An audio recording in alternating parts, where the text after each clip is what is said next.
ఓం నమ శివాయ. కార్తీక మాస శుభాకాంక్షలతో చిన్న ఆధ్యాత్మిక అంశం. ఇక విషయంలోకి వచ్చేస్తే, సముద్రపు అలలు తగ్గితే స్నానం చేద్దాం అనుకున్నాడట ఒకడు సముద్రపొడ్డున నించొని సముద్రాన్ని చూస్తూ. ఇక ఇంకొకడు సంసార బాధ్యతలన్నీ కనుక తగ్గిపోతే తీరిపోయాక జ్ఞానాన్ని సంపాదించాలని అనుకున్నాడట ఇంకొకడు. సరే, బాగానే ఉంది.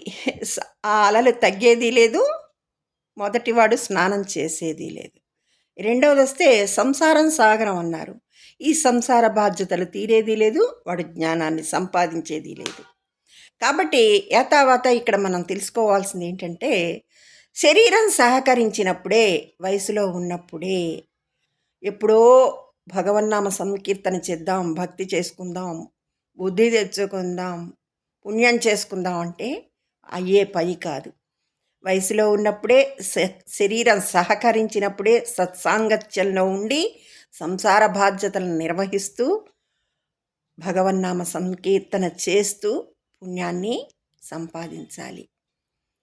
ధన్యవాదములు. సర్వేజన సుఖినో భవంతు. సర్వం పరమేశ్వరార్పణమస్తు. ఓం నమ శివాయ, ఓం నమ శివాయ, ఓం నమ శివాయ. మీ హిమబాల.